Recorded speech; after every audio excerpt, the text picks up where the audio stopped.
الرجيم بسم الله الرحمن الرحيم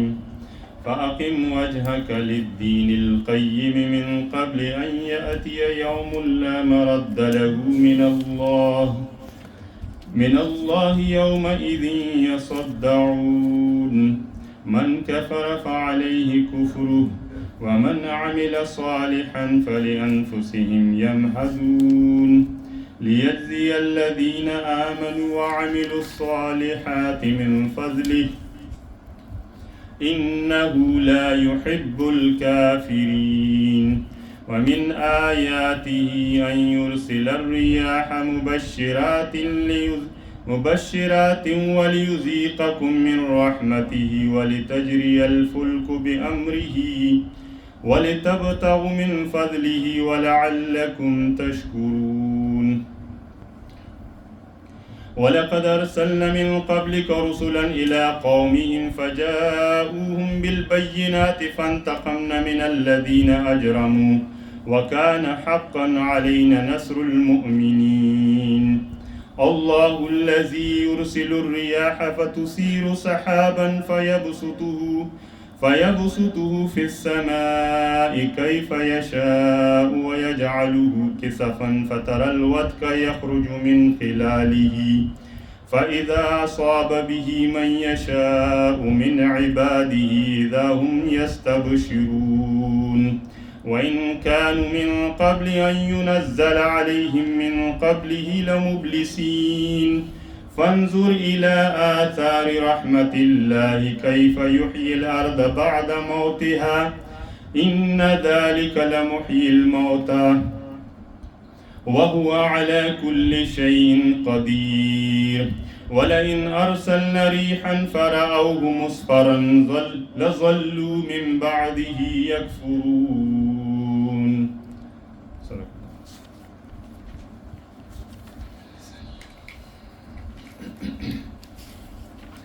مقصد دا سورة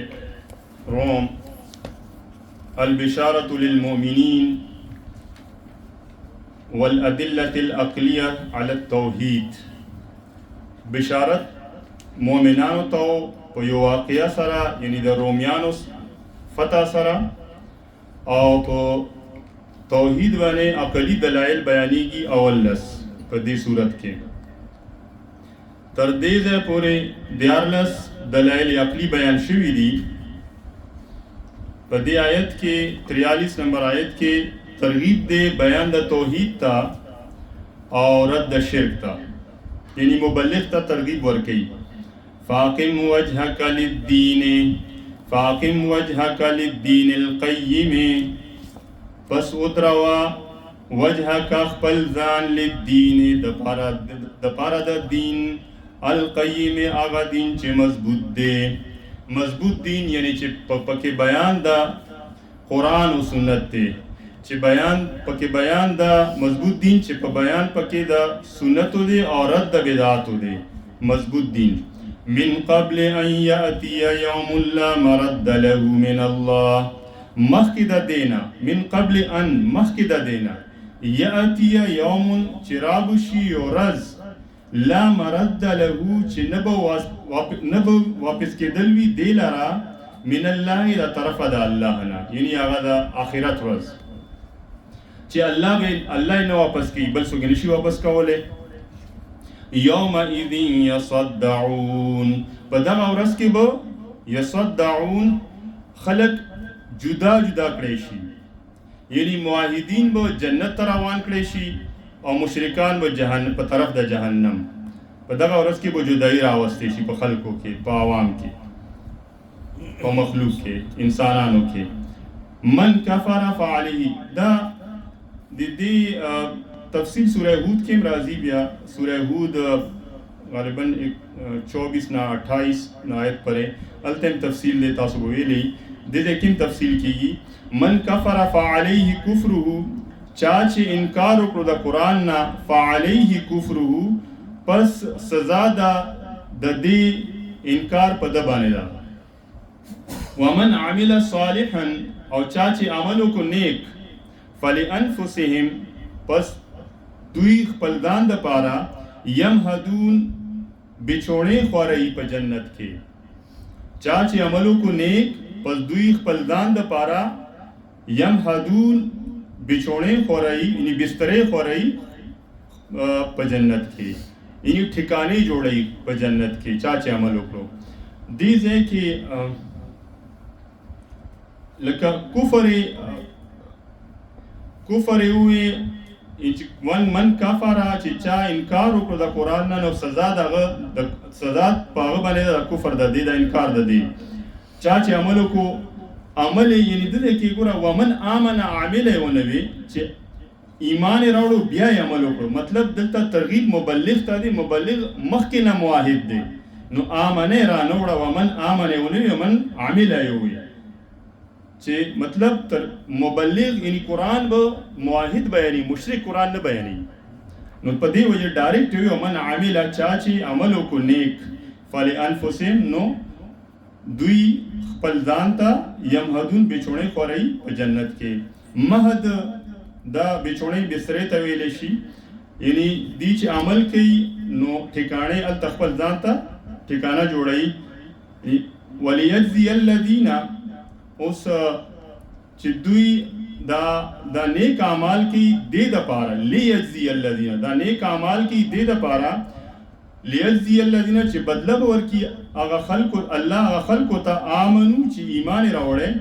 وعملوا الصالحات او عمل کوي نیک من فضلی د خپل فضل نه یعنی جنت. الله به بدله ورکړي د خلکو ته د خپل فضل نه یعنی جنت به ورکړي. جنت د الله په فضل دی په عمل نه دی. نبی علیہ السلام فرمای چې جنت الله په خپل فضل به مونږ ته راکوي. صحابه وویل چې یا رسول الله تاسو ته هم دغسې وي؟ بالکل ما ته هم دغسې ملاویږي. مطلب انسان د عمل دپاره پیدا شوی دی، کار یې دغه دی چې هغه به عمل کوي. نو عمل باندې کم از کم دا د جهنم نه بچ کېدی شي. په عمل باندې صرف د جهنم نه خلاصی دی او جنت ته تګ دا د الله په رضا باندې ده. داسې ووایي که نه لیجزي الذین آمنو چا چې ایمان راوړو او عمل یې وکړو. ایمان راوړو یعنې عقیده یې د قرآن مطابق جوړه کړه او عمل یې وکړو نیک یعنی عمل یې د سنتو مطابق وکړو نو الله به ترې رضا شي. نو په دې رضا په بدل کې به الله څه وکړي؟ الله به هغه ته جنت ورکړي. یعنې دې مثال استاد محترم ورکړي چې انسان فار ایگزامپل لکه یو خر واخلي هغه د بار دپاره او هغه بار نه اوچتوي نو هغه بیا سپو ته حواله کړي، اواره یې پرېږدي دغسې سپو ته، یا که غوا والي یا میخه والي دپاره د پیو اپی نه ورکوي نو کساب ته حواله کړي. نو انسان هم لکه انسان هم که دا عمل نه کوي نو جهنم به ټھکانه وي، او که عمل یې وکړو نو جهنم نه بچ شو، مطلب صرف جهنم نه. اوس دا جنت ورکول دا د الله په فضل دی. او ګوره الله که بیا د خپلو نعمتونو حساب کتاب شروع کړي چې کوم په مونږ باندې کړي دي الله بې شماره بې انتها بې شماره چې شمار یې نشته، که د هغې حساب کتاب ته راشي نو بیا خو مونږ حساب نشو ورکولی، بیا به راګیرو. نو دا د الله فضل دی چې هغه بیا مونږ جنت ته دننه کړي. نو جنت په عمل نه دی بلکې په فضل د الله دی او هغه د الله خپل رضا چې راضي شي مونږ نه نو الله به مونږ جنت ته دننه کړي. انه لا يحب الكافرین یقینا شان دا دی مینه نه کوي الله منکرینو سره. اوس څوارلسم دلیل عقلی دی ومن آیاته او بعضې د دلایلو د الله نه ان دا دي یرسل الریاح چې رالیږي بادونه مبشرات زیری ورکوونکي، یعنی چې باران بادونه راشي وریځې راشي نو خلک خوشحاله شي چې اوس به باران کیږي، موسم به یخ شي، فصل به ښه شي او بیماری به لرې شي. ولیذیقکم من رحمته او دې دپاره چې وسکي تاسو باندې الله من رحمتي د خپل رحمت نه، ولتجري الفلک او دې دپاره چې جاری کی رواني کی کشتې بامري په خپل حکم، ولتبتغوا من فضله او دې دپاره چې ولټوي تاسو رزق حلال، ولعلکم تشکرون او خامخا تاسو شکر ادا کړئ د الله د نعمتونو. اوس دې ځای کې تسلی د مبلغ ته ولقد ارسلنا او په تحقیق سره را لېږلي مونږه من قبلک مخکې تانا رسلا پیغمبران الی قومهم په طرف د قوم د دوی فجاؤهم پس کله چې رالو دا پیغمبران دې قوم ته بالبینات په واضحه دلایلو د توحید نو چې کله ونه منل انکار وکړو قوم والا فانتقمنا چې انکار وکړي کله نو فانتقمنا پس بدله به واخلو مونږه من الذين خلقنا اجرموا چې مجرمان دي دی قرآن بیانون کې یعنی مشن دا الله او الله ورکړیو پیغمبر ته چاہے چې خلاف وکړو الله ته بدل واغستو یعنی خلاف شو د پیغمبر او بدل ته الله اخلي دغه رنګي نبی علیہ السلام آخری پیغمبر تیر شوی دی اینا پس بل پیغمبر نشتا نو دا مشن اوس دی امتیانو ته حواله دی یعنی دا الله کتاب چې هغه بیانول اوس په امتیان بیانوي نو څوک چې خلاف کوي د پیغمبر یا د بیانون کې یعنی هغه وارث د پیغمبر نو الله به بدل اخلي نو مالک لکه دا د مالک کار دی کار خو موږ دی مالک کو مالک الله دی نو الله ته به پریدو جنگ جګړه بنکو که څوک مني او څوک راضي ناراضي منی او نه منی دا خپل کار دی الله ته پریدا بدل به الله اخلي که مقابله کوي نو بدل به الله اخلي دلته دا تسلی ورکي مبلغ ته چې ته بیان کو ستا کار بیان کول دي جګړه مکوا او بدل بزته اخلم او ګوره اجرمو چې مجرمان دي کفرو ونه وي فانتقمنا پس بدل واغستو مونږه هغه خلکونه چې مجرمان دي جرم سو چې د الله کتاب نه انکار کو د الله کتاب نه خلق اړول الله کتاب چې چا بیانولو د خلاف پروپاګاندا کولې دا جرم یو نی مجرمان وکانه حقا علینا اوس عام قاعده قانون بیانې الله وکانه او دی حقا لازم علینا په مونږ باندې نصر المؤمنین امداد د مؤمنانو یعنی الله علاوه علا لزوم د پاره لازمیت ته پر راضی چې لازم په الله خو لازم دی الله باندې چا زور نشته خو بیا د تسلی د پاره د مبلغ تسلی د پاره ویل چې په ما لازم دی امداد یعنی ته بیان کوه زبر د امداد کوم ما زبر خامخاسته امداد کوم علینا راوړه اوس پندلسم دلیل عقلی دی الله الذي الله غزات يرسل الرياح چرالیگی بادونا فتسیرو صحابا پس اوچتئی وریزی لرا وریزی یعنی دی سمندرنا بڑاس پر شکل کی اوچتی کی بھاپ پر شکل کے فیبسطو فی السمائی بیا خواری دی وریزو لرا فی السمائی پاسمان کے کیف یشا سرنگی چی خوخشی ویجعلوه کسفن او ګرځوي دی لرا دی وریزو لرا کسفن ګوره مطلب ډارک کلاودز چې جوړ شي دی ګوره پښتو کې د ګوره وایي او چې ګوري شي نو درانی شي او بیا ته باران راووريږي کسفتون جمع ده معنی ټوکړې لفظي معنی ده ټوکړه نو چې ډېرو ټوکړې یو ځای شي نو ته درته یو بل باندې راشي نو هغه اوریزه ګوره شي بیا ته لایټ هم نه پاس کېږي لاندې تیار شي په ځمکه او بیا هغه اوریزې باران راووري فتر الودق یخرج من خلاله نو ته به وینې څاڅکي لره یخرج من خلاله چې راوځي د دې وریځو نه دې آیت نه ثابت دی چې باران د وریځو نه کې اوس ساینس هم ثابت کړه کوم ځای کې چې دا نسبت راغلی چې انزل من السماء یعنی آسمان نمو تمانا برکو مطلب چې پاس نه راوریږي بس پاس وریځي وي نو سما دی آسمان باران نه راځي بلکې د وریځ نه باران راوریږي نو کوم ځای چې داسې خبر راغلی آسمان ته نسبت شوی د باران نو مطلب مونږ ته معنا برکو چې بره نه راوري آسمان نه وایي چې آسمان بلکې بره نه بلندې نه فاذا اصاب به پس کله چې ورسیږي دا باران من یشاء پس کله چې ورسي الله به دا باران من یشاء چاله چې خوښ شي من عباده خپل بندګانو نه اذا هم یستبشرون په دغه وخت کې دی وي خوشاله وان کانو اوس وان د په معنا د ان دی او یقینا وو خلق من قبل مخکې ان د دینا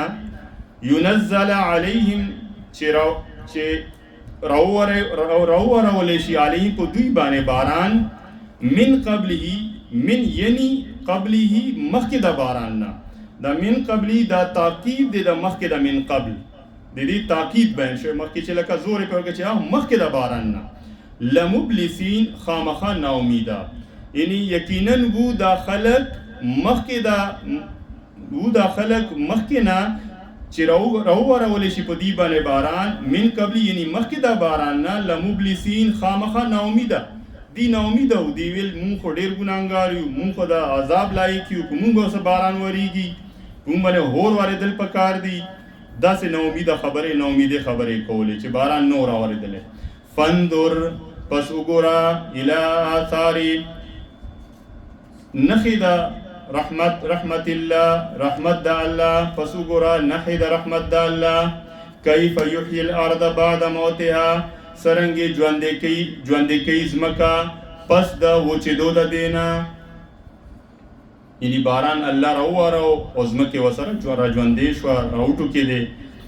ان ذلک لمحیی الموتى یقینا دا الله چې ځمکه یې ژوندې کړه پس د وچېدو نه لمحیی الموتى خامخا ژوندي به کې مړي مبتدین وای بدعتیان وای په قبر کې ژوند دي نو بیا دلته معنا بس کو دا خو تحصیل د حاصل شو مطلب چې یو شی مخکې نه دی نو بیا د دې مطلب الله ولې وای چې بیا خو ژوندي به کو ژوندي مطلب دا دی نو دا خو معنا نه لري دا خو تحصیل د حاصل مده یو شی تاسو سره موجود دی نو دغه حاصلولو بیا څه مطلب دی نو په مرګ مطلب څه دی مرګ مطلب دا چې روح د بدن نه ووځي روح جدا شي د بدن نه دې ته وایي مرګ او دا معنا موږ نه کوو دا معنا د دیوبند نه مخکې شاه ولی الله مشر زوی دی شاه عبدالعزیز هغه په خپل تفسیر عزیزی کې کړی دا په فارسی کې هغه تفسیر دی معنا یې داسې ده چې هغه وایي چې حیات مطلب دا دی چې روح بدن ته دن نشي دا حیات ته او داسې حیات په قبر کې دا حیات نه دی الته روح جدا دی او بدن جدا دی مطلب قبر کې چې څنګه دنیا کې انسان ژوند دی دغه رنګ قبر کې دا قبر ژوند هغه څه نه دی دته برزخی ژوند وایي مطلب بدن په قبر کې دی روح په یا په علیین کې دی کله مسلمان وي مؤمن وي او یا په سجین کې دی کله کافری نو الته پروت دی نو دا شاه عبدالعزیز رحمت الله علیه هغه دا معنا کړی بیا انور شاه کشمیری رحمت الله علیه چې صدر مدرس و د دیوبند دا معنا کوي همدغه معنا سوره بقره 28 نمبر آیت لاندې دی د قدم کړی و هغه معنا شاه انور شاه کشمیری بیا ورسو هغه دغه معنا راغستې ده هغه دا وایي چې حیات مطلب دا دی چې به روح بدن کې دن نوي او حقیقت کې په قبر کې روح جدا دی او بدن جدا پروت دی نو مطلب الته حیات نه دی حیات دنیوي نه دی هغه حیات برزخی دی یعنی روح ژوند دی په یو لحاظ سره ژوند دی او په یو لحاظ سره مرګ دی بدن لحاظ سره مرګ دی او روح لحاظ سره ژوند دی روح ژوند دی په علیین کې او بدن مړ پروت دی په قبر کې په ځمکه کې قبر ځمکه کې دی شي قبر سمندرم کې وبم کې دی شي هغه هوام کې دی شي قبر بعضې الوتی دي په هوا کې بعضې په فرعونیان په هغه کې په سمندر کې لو شوي دي هغې قبرونه همدغه دي نو مطلب دا چې په قبر کې ژوندي نه دي قبر کې هغه برزخي ژوند دی اوس بیا وی مناظره کوي په حیات په سماع موتا باندې شیخ تم راغلی شیخ القرآن رحمت الله او د ډېر لنډ جواب ورکړی چې اول خو راته ووایي چې د قبر کې چې پراته دي دا مړي دي او که دا ژوندي تاسو دا ما سره اول دا طی کړئ هغوی ورته وایي دا چې اوس مړي وایي نو بیا خو ټیک دی سمای موته باندې بیا به خبرې وکړو. او که تاسو وایئ چې ژوندي دي نو بیا سمای موته باندې بیا د مړو په اورېدو نه اورېدو باندې ما سره څه بحث کوئ؟ یا خو تاسو وایئ ژوندي دي که نه. که تاسو وایئ چې مړي دي ټیک دی نو بیا اسباب ثابت کړئ چې په څه اوري دا غوږونه خو مرګ سره تللی دي ختم. که ته وایې بې د اسباب یې اوري نو بیا دا خو د خدای صفت دی نو تا خو شرک وکړو بیا دا خو د خدایتوب صفت ورکړو. او که نه ته وایې چې ژوندي دي د 2 ګزو خاورې لاندې ژوندي دي ښه بیا هم ټیک دی زه بیا درسره کوم. بیا داسې کوو چت دا کمره ده 2-3 کسان بره خیجو 6 انچې چت دی بره به خبرې کوو لاندې ته ژوندي 2-3 به کینی. که تاسو خبره زموږ واورېده نو زه به ومنم چې دا کوم ځمکې لاندې 2 ګزو لاندې ژوندي پراته دي تاسو وایئ ژوندي دي دې خبرې زموږ اوري. بیا وایي دا ته څه خبرې کوي؟ دغه خبره ده خبره هم دغسې ده. قرآن خو هر ځای کې مړو ته مړي ویلي دي ژوندي کوم ځای ویلي؟ 2 ځای کې ژوندي ویلي دي. 2 ځایونه دي په سوره بقره 154 نمبر آیت کې چې هلته د اجرا د سنتو دی سنتو بیان ترغیب ورکوي الله چې مطلب سنت جاری کې مبلغ ته وایي مونږ ته وایي چې سنتو باندې عمل وکړي سنتو بیان وکړي. او که دې بیان کې په دې سنتو بیان ته نور هم تشجیعات ورکړي دي لکه بادری ورکړی چې بیان کوه د سنتو بیان کوه یریږه ما که مرګ راغلو په دې لارې کې درته د سنتو په بیان په لارې کې مرګ راغلو نو دا به عبس مرګ نه وي دا به تا ته برزخي بهترین برزخي ژوند درکړم هلته دا به د عبس مرګ نه وي بهترین یعنی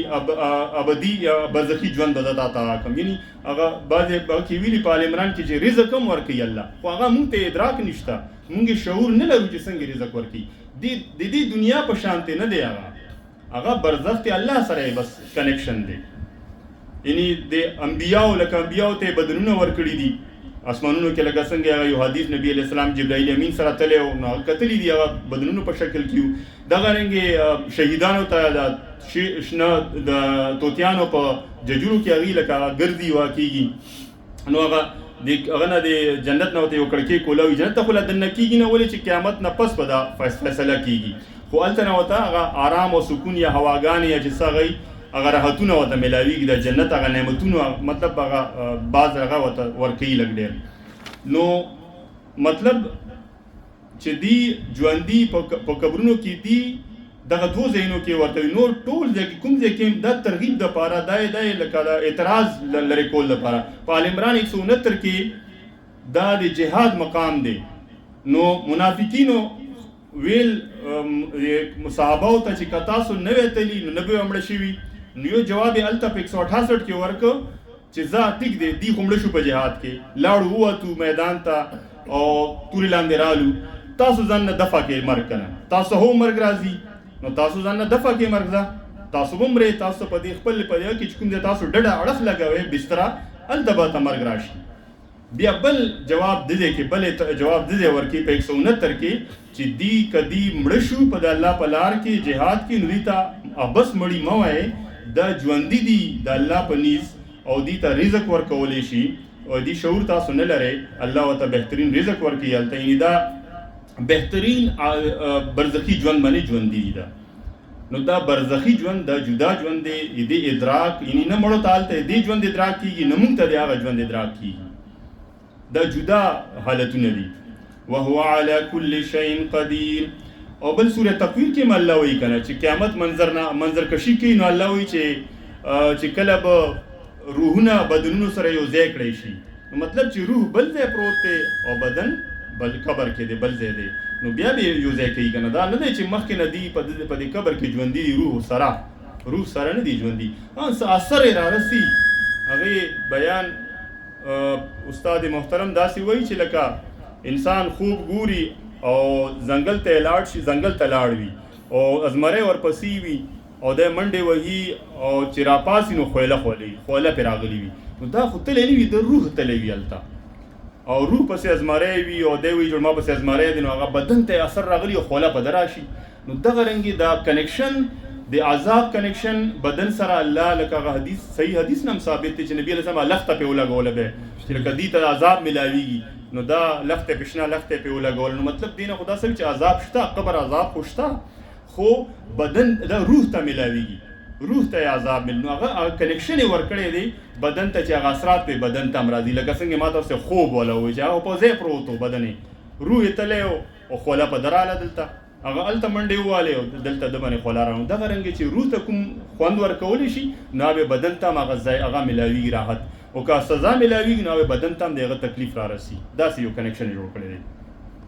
وهو على كل شيء قدير، او دا الله په هر یو څیز باندې قادر دی. اوس زجر دی بیا ولئن ارسلنا، او کچره راولی ګمونګه ریحن باد فرعوه نو اوبو ګوري دوی اوبو ویني دوی مصفرن اوبو ویني دوی فصل لرا مصفرن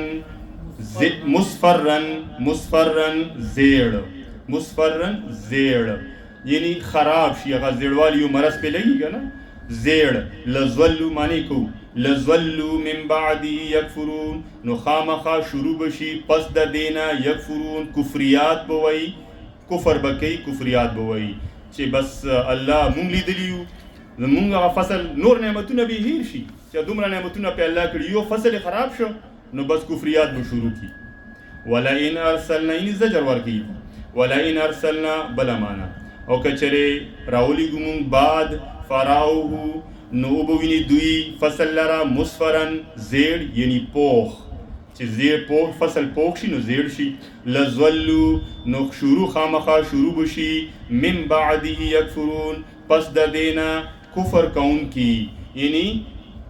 باباګانو یې سیو پکې ورکی بیا او شریک نه نو دی الله حساب مو باسي او باباګانو سورہ انعام 136 کې تاسو ویلی ولته دی دی الله حساب ورکول او سره سره باباګانو یې نه شرک کو. الله صرف ویل زما یې صحیح بابا پکې لکه دا غیر الله یې پکې چرته نه رااله نو دا به هغه حساب مو باسي دی الله حساب چې کله نو الته 136 کې دا ذکر شوی نو دیو پکې دی باباګانو یې سیم واسي یعنی شرک پکې بیا هغه فصل چې پوخ فصلی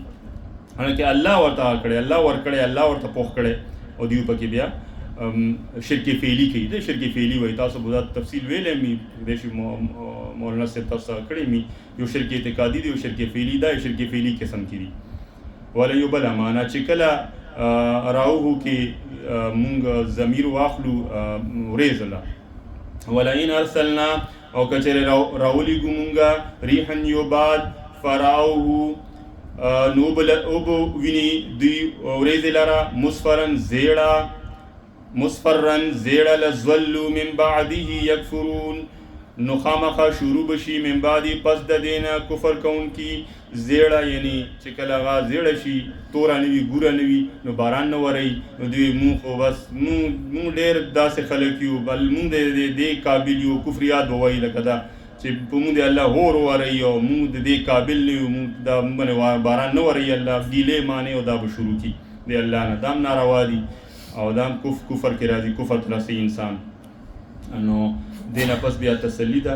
ان شاء الله په بل درس کې به صورت ختمو او دا نور بل درس واخر دعوانا الحمد لله رب العالمین. دعا د قبر د حیات او د روح او د تعالی چې روح یا سجین کې وایي جی جی د تفسیر ډېر باندې پرته جی جی د مونږ چې په قبرستان کې ازمو د السلام علیکم یا ال قبور دی وو دا دعا دی جی دا په سلام په معنا د دعا دی دا نه دی چې لکه مونږ په ژوندو وو یا مونږ ته جواب راکړي دا په سلام په معنا د دعا دی. نبی علیہ السلام چې مونږ درود وایو دا یو دعا دی دا